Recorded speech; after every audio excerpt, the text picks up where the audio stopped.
Nearly 80% of runners get injured every single year, and we've had this data now for many decades. The numbers aren't changing, and we need to figure out why. I talked today to Dr. Kate. She's a PT clinician out of Atlanta, Georgia, and also the head PT for the Atlanta Track Club. We are so aligned on trying to bring these numbers down so that runners do not experience the injuries that they have historically experienced. Dr. Kate uses lever for prehab for her athletes and patients, and also in a rehab setting in her clinic. Hope you enjoyed today's episode. 3, 2, 1, yeah! Hey, Dr. Kate, thank you for being with us. Yeah, I'm so excited to be here, Brad. Thanks for having me. Yeah, thank you for your time. I'm really excited about the conversation today. I think this is going to be something that every single runner, no matter what age they are, is going to take a lot away from. So I'm excited to get to it. But before that, can we learn a little bit about you? Yeah, sure. So I'm a doctor of physical therapy. I live in Atlanta, Georgia. And running is one of those things that is in every cell of my body, I would say. So I've written a couple books about running, done a little bit of research. I have a podcast. I teach at a PT school, but the course I teach is like all about running and triathletes. And then I have a PT practice, a concierge PT practice that treats runners and triathletes. And from that, we are the official providers of the Atlanta Track Club Elite in Atlanta. And then, I don't know, I think there's probably some other things related to running that I'm not adding, but it's okay. You're coming out with an of course. Sorry, Brad. The biggest one, right? The biggest one is, I have an app coming out called RunSource. And it's under my other company called FastBananas. And so that's going to be really, really cool. And I hope it changes the face of how we look at running. That's awesome. And I would love to dive into that here soon, because I know you're launching it pretty soon. Yeah. But really, I mean, it sounds like you've been in this interesting, a really cool career that, yes, you are coming from an expert standpoint and into like the running space. What was it about running that like spurred on your passion to be in the space? Yeah, so it's actually this was my second career. I didn't actually know what the heck I was doing when I went to college, if I'm honest. I think a lot of people are like that. I'd always loved running, but when I went to college, I thought I was going to be a photographer. And so I studied photography, and I even did sports photography. I was always with athletes, even though I was doing photography. And my father, of course, was like, "You're never going to make any money at this." And I was like, I know, it's okay. It's just for the love of art. Well, then after I graduated, I was kind of miserable in my job. It was like more of a marketing job. And I was training for a marathon, and my coach was a PT. She was a physical therapist. And so I started to really think, wow, she's amazing. And she really understands like the mechanics behind this. And I was one of those running nerds that at my lunchtime, like when I was finished with my work, I was always done with my work really early and would do everybody else's work at this job because I was so bored. So I would just research running related things all day long. And so I just couldn't get enough of it. And when I met my coach, I just was like, "Hey, can I just hang out with you?" And I just started going to work with her. And then we were at the track doing speed workout training, and I would just like follow her around and listen to what everybody was asking her. And I just was a nerd. I mean, that's all there comes to it, like a super running nerd. And until I met her, I didn't know I could do anything with it. So that's kind of how I got into it. And then she eventually got me in touch with this clinic in Boston, because I lived in Boston at the time. And I quit my job, like completely just quit my job. And started working at a restaurant, started going to school at night to get prerequisites to be a PT. And I worked in this clinic as an aide with all these people who loved running and sports. And I just did that and had no money, but it was awesome. Yeah. Well, I love talking to people who find what they love and like just jump head in and do it. And I feel like you're like the perfect example of that. Yeah. You're also one of the hardest people to give an intro to, because you're always up to something as like an entrepreneur. So yeah, I know. Try being married to me. It's probably like your wife, right? It's like My poor husband. He's always like, wait, what are we doing now? Yeah, exactly. I love it. I love it. Well, great. So let's just jump into like the running side of things. Like I kind of teased earlier, I think we're going to have a really fun, holistic conversation around staying healthy as a runner. And I definitely want you to lead that because you're the expert on the matter.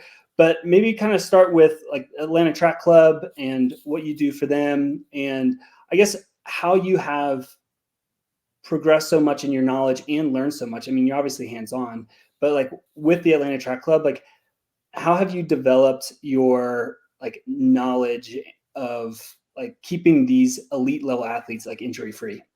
Yeah. So like I said, luckily I'm a super nerd, right? And I love to surround myself by people who know more than me, which is really fun. And people from different backgrounds and professions across healthcare. So that's one of the really, really cool things that we get to do at the track club. So I've always kind of talked to them and been, on the periphery with the track club for several years. But it was about 3.5 years ago, maybe, that they built a relationship with Emory. And then one of the physicians there, Dr. Sarah Reiser, who she's not there now, she's in Virginia now, but her and I had such a great relationship because she's a running medicine MD and I'm a running medicine PT, and we work together. And she just said, we can't do this without Kate. And without Kate's company. So we started having conversations and she brought us on. And then Dr. Reiser, I just call her Sarah and I, and Eric, who's the head of performance at Atlanta Track Club, and the coaches at the time, we just started to build this multidisciplinary team to help support the athletes. And over the last couple of years, we've brought on sports dietitian, a sports psychologist, we have a chiropractor, we have the director of performance, the coach, MDs, PTs, and we're all there working together every single week to help support the athletes. And we all bring different knowledge and different experience, and we just really like problem solve and work together to help the athletes perform better. Yeah, and that's really, really neat. So when did you start? How many years ago did you start with Atlanta Track Club? I think it's been like 3.5, maybe 4. I'm not good with time, honestly, Brad, but I know it's been at least 3 years. Okay. And we've seen a lot of changes over the last 3 years.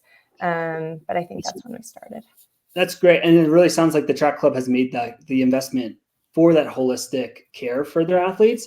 So maybe talk to that for a minute. Like what benefits have you seen over the last 3-4 years, call it, of the track team now having like this more holistic care for? Yeah. So, one of the things I always say when I'm giving lectures or, speeches or whatever is that the idea of like runners getting injured hasn't changed in 40 years.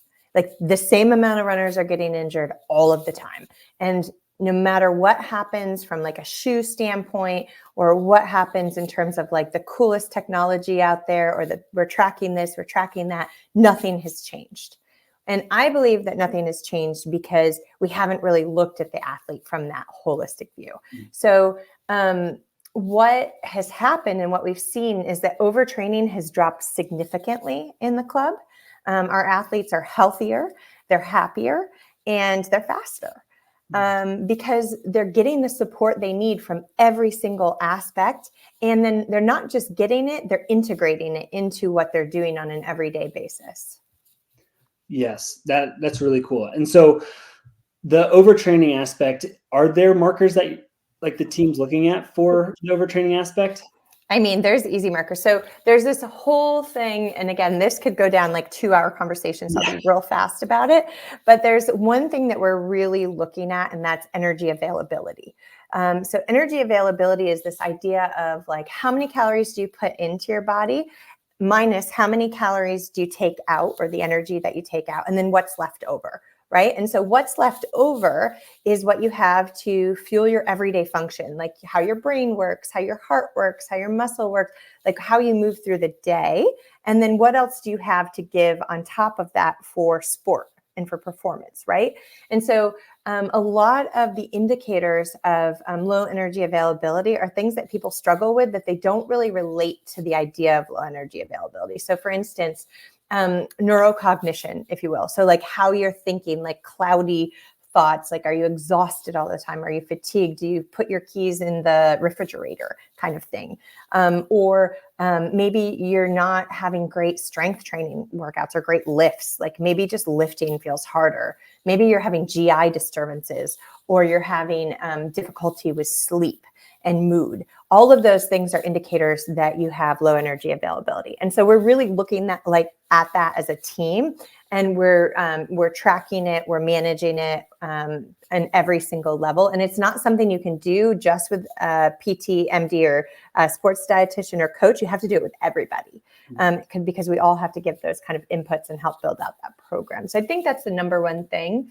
Thing that we're not really using a lot, which I'm hoping we're going to use in the near future, which I use with a lot of my other athletes, is HRV, tracking HRV, because it's super easy and most devices track it now. And HRV is a great way to look into the nervous system and see like where your balance is. Is everything too much? Are you breaking down because your nervous system is out of whack or not? So I think that HRV is something that everybody can use, and it's super easy. Yeah, and that's a great point. I was actually just going to ask you that question because majority of people that listen to this call are Ironman athletes or marathoners. What are some takeaways for them that they could start tracking? Besides, HRV is a great one to start. Is there anything else if you don't have that whole team like you just mentioned to track to make sure we're not overtraining? Yeah. So I think education is key. First of all, you have to even know what overtraining is, what it looks like, and what impacts it. So I would say the number one thing is stress, whether it's mental, emotional, or physical. They all go in the same bucket.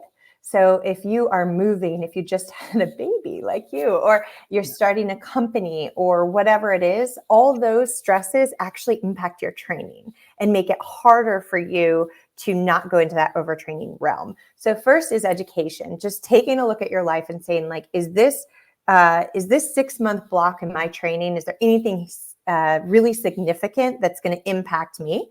And if it is, that's okay. But how am I going to manage my rest and recovery so that my bucket doesn't overflow? I think that that's like the number one thing. And then in terms of tracking, it's HRV, like making sure that your nervous system is balanced. You can track sleep and you can track calories too. But the truth is, I also think we overtrack. I think that, and as triathletes and marathon runners, I mean, that's what we do because that's our personality, right? But the thing is that even that creates stress. Like, am I sleeping enough? Am I eating enough? Oh my God, I'm not doing all the right things. That actually can put you into the overtraining just as much as everything else. So I think simplify is another answer. That's good. Yeah. I, like you mentioned, had a newborn 5 weeks ago. And if I cared a ton about my sleep data right now, I probably wouldn't be training too much. Yeah. But yeah, exactly. So no, this is really good. And I think before kind of moving on to like the rest of being a holistic, healthy runner, I'd love to kind of just, are there any pitfalls out there right now? Like, are there any training things that are going on right now, or I'm blanking on the word for it, but trends. Yeah, like any trends that like are kind of dangerous for runners right now? Yeah, I do think that some of the eating habits can be dangerous. Like it depends on, I think that there are all these different trends, whether it's like, and again, I probably will blank on words too, so it's okay. But whether it's you're going to not eat gluten, or you're only going to eat really clean, or whatever it is, the trend, the food trend, especially for women, like fasting for women is not great. So like any of these kind of food trends could be dangerous, or they could be great depending on who you are individually. And I think that, making sure that you have a sports dietitian that you really trust and you can reach out to can help mitigate that issue, because we tend to, the type of athletes that we are, endurance athletes, we tend to think we know a lot more than we do, because there's so much information out there on the internet. And we're really like, this group of people is so smart, right? We're such high achievers. And so we find the information ourselves and we can do it ourselves, and we do it ourselves. But the pitfall is that there's too much information that a lot of time that information is not good for that individual person. So really seeking out the experts and getting the support you need instead of trying to do it all yourself.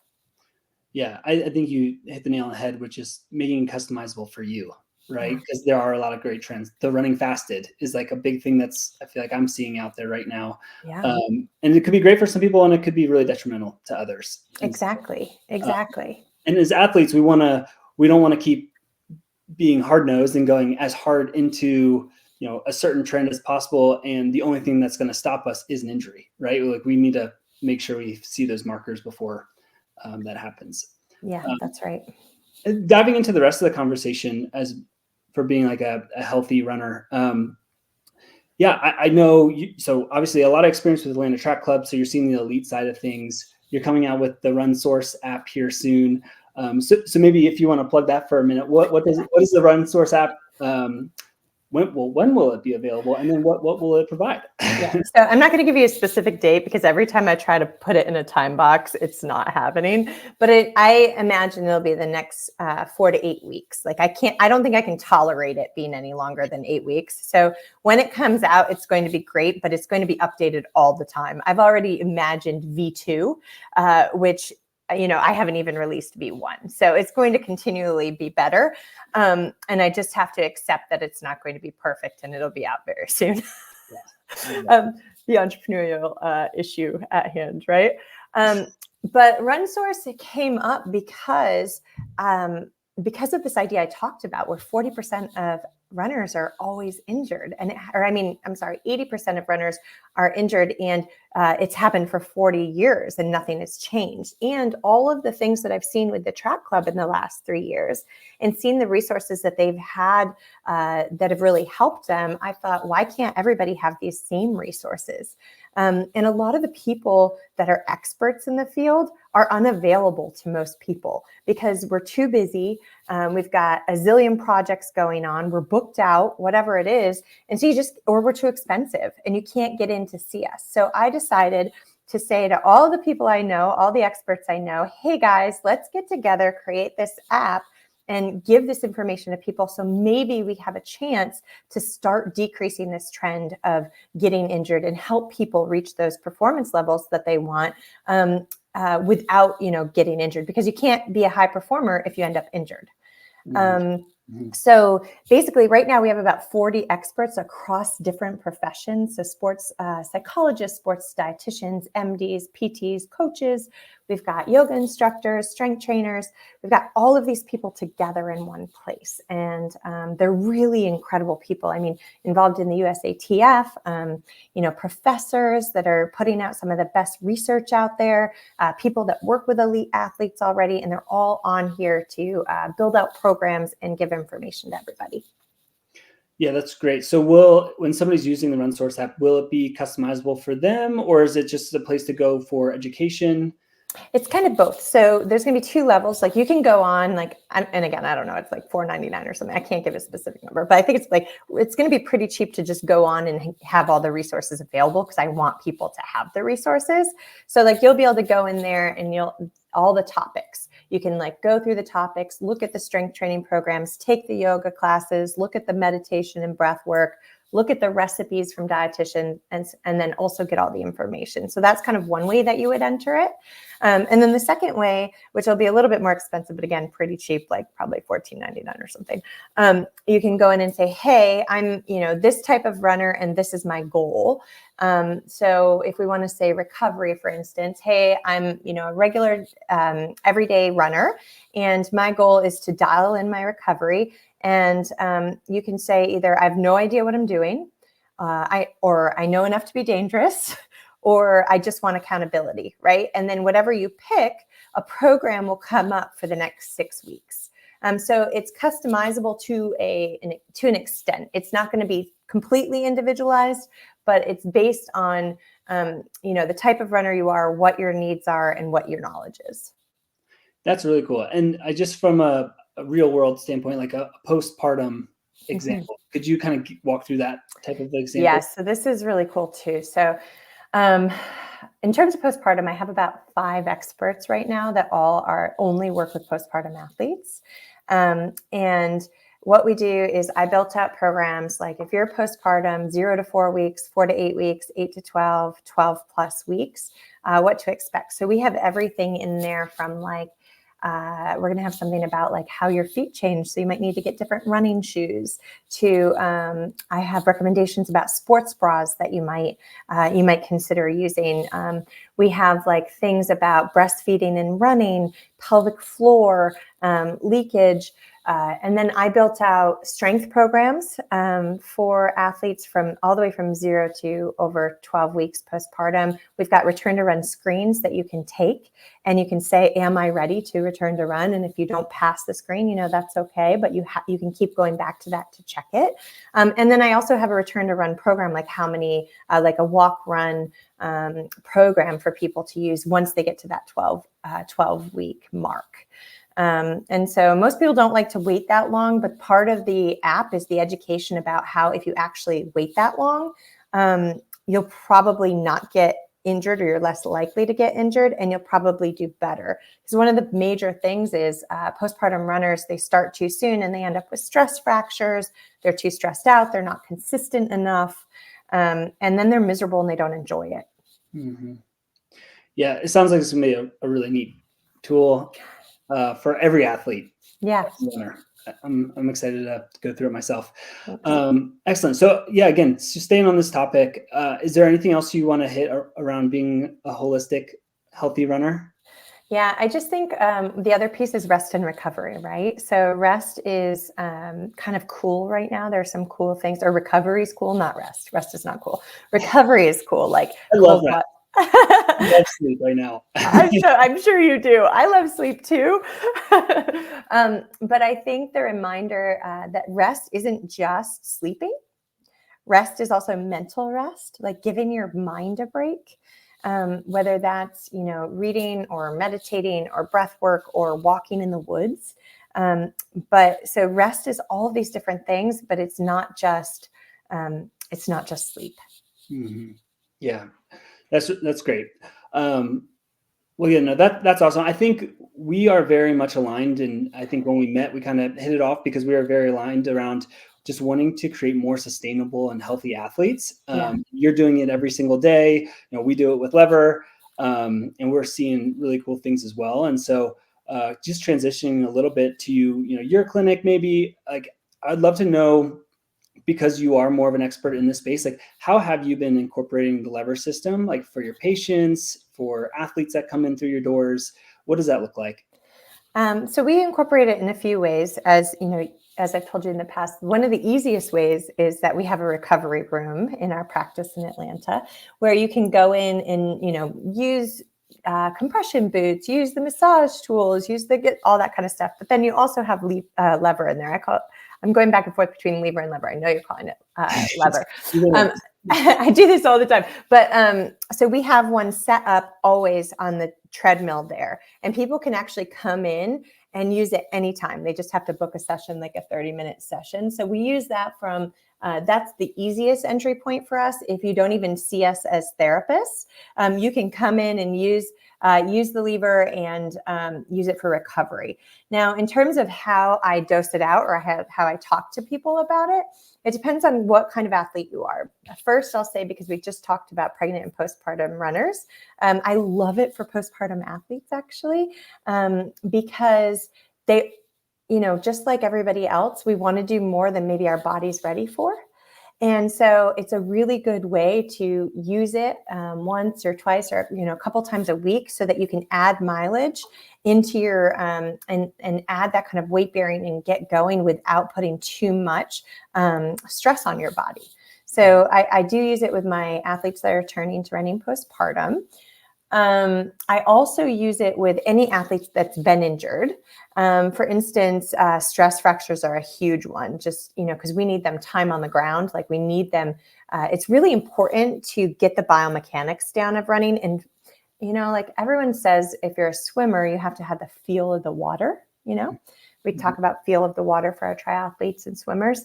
It's the same idea, I think, for running. Like, you have to know what it feels like for your legs to kind of swing through that pendulum, and for you to, get that arm swing going and just breathing. And I think that when you're injured and you're not doing that, getting back is really, really hard. So if we can get you on the lever and get you kind of feeling in a safe environment, that's really, really cool. It also helps people with tendinopathies or tendinitises who I may not take out of running fully, but they do need to back down a little bit. So we might put them in then. And then, I'm kind of like going through all of it really quickly, and you're not, hopefully we can kind of go back for any questions, but like then performance wise, some of our professional athletes are running 7 days a week, right? Or until they need a break, of course. But if they need extra mileage and their body can't really handle the amount of mileage that they need to be doing, because professional athletes are riding the line all the time, right? You're riding the line. Most people should not be doing what professional athletes are doing. Our body might not be really designed to do that, but you have to do it if you're going to compete and be at a high level. So what's really cool about the lever is that you can add that mileage, get that time on the ground, but it takes you away from that line a little bit, which is what I like. That's really cool. And it reminds me of the conversation I just had with Corey, the coach at Under Armour, because he mentioned he would rather have his athletes be 2% undertrained than 1% overtrained. Yeah. So for what that looks like practically for them is, out of 115-mile weeks, 20 of that's on the lever. Right. And just to offload just 20 so that 2% stays 2% and doesn't creep above the line, like you mentioned. Because that's right. It's a slippery slope once you get to that line. It's so hard. And you're just riding it all of the time. And I think actually our everyday athletes and triathletes and marathon runners actually ride the line a lot more than they realize too, because of all the additional stress and things that are going on in their life. Yeah, totally agree. No, absolutely. I think age group, if you go anywhere for an age group race these days, it is incredibly competitive. Yes. So everybody is doing what they can to get what they can out of their body, right? And That's so right. It's just going about it in a different approach, and staying under that line is important. Mm-hmm. Yeah. No, you mentioned really good things, right? So recovering from stress fractures is big. Getting the feel of the ground again. The tendinopathies are huge. Do you see any? And again, curious. Do you see any knee reconstruction using it? Like any surgeries coming back and using it, or are you primarily using it for the overuse injuries and stress fractures? So we don't get a lot of surgical cases in our clinic because we are an outpatient concierge cash-based practice. We're kind of the people that I wish everyone would come to us right away so that they didn't have to come to us later. But what happens is people see, like 4 or 5 other PTs don't get better, and then they end up in our clinic. So we really get people who have been struggling for a while before they come to us, unless they've met us and they know us, and then they come early. But so we don't see a lot of surgical cases. Those usually go to the practices that have insurance. Yeah, no, and that makes sense. And I guess, going back to what you were mentioning then, what is, from what you've seen over the last, handful of years or so in incorporating the lever system, like how would you recommend an age group athlete, marathoner or Ironman athlete to use it for either performance or like recovery? Yeah, you could use it for either or both, and sometimes they're the same, right? But I would say, depending on the mileage, first, usually age groupers or triathletes, they kind of have a sense about their body. And I know that for me, I always knew at what mile my body would break. Like if I went over a certain amount of mileage every week, I knew I would break down. I just knew it. And so I think if you're aware enough of your own body to kind of know where that line is for you, like you said, we want to be below the line. So I would say add, one or two of those sessions in a week. It might just be one, depending on who the athlete is, right? But add 1 or 2 sessions a week so that you can still kind of stay below that line, but get the benefits as if you were running the distance that maybe your body typically couldn't do if you weren't on the lever. Mm-hmm. Yeah, I think this whole conversation, I feel like keeps going back to the same thing about how our bodies are so individualized, and so we each need individual, plans, and that's the same with the lever, right? Yeah. Like I hear from customers all the time how they're using it, and the cool part is people do know their bodies so well that they can adapt it for themselves and get the highest performance gains out of it, whether it is like, hey, I need it for a recovery day, or actually I'm going to use it for some overspeed work because I need to work on my speed, and that's how it's benefiting me the most, or increasing mileage like you were talking about. This has been a really good conversation. I guess just to, few last final minutes, is there anything you would want our listeners to take away from, obviously we're heading into a pretty big racing season, like Boston's coming up here soon. Obviously marathons are coming up. Ironman season is just getting kicked off. Like, are there any takeaways they can take from this conversation for just implementing for themselves about being a healthy runner overall? Yeah, I would say this is like so cliche, but actually listen to your body is the number one thing I would say. Like, your body is going to tell you when you are pushing it too hard, but we often choose not to listen or don't know how to listen. So make sure that you are taking rest when you need it, and don't beat yourself up if you have to change what's on the schedule. Like, that's the thing, right? Like, we love the schedules. We love to make sure that we're checking the boxes, whether it's like our coach has put it in our, on Strava or whatever it is, not Strava, sorry, Training Peaks, but whatever it is that, you're being told to do or you've decided to do doesn't mean you have to do it. Like, you're allowed to change things, and you're allowed to make adaptations based on how you feel and what your body is. And if you can use HRV, if you're not a person that can feel it in your own body, check your HRV, because your HRV will tell you like, hey, don't train today. And that's a really good thing for someone who needs objective data. If you're not really a person that has that kind of more intuitive sense. Yeah, you were right. We could have had a 2-hour conversation today. So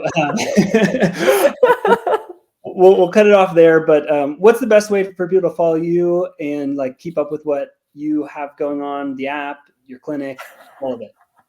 Yeah. So people can go to fastbananas.com and sign up for the newsletter. And then it'll say, the newsletter is really great. It always has running related tips about like all sorts of topics. Like, I write things every single week about, endurance basically, and running related things. And then it'll announce when the app is out. So that's kind of the easiest way to get some of the information, and then get the information about the app.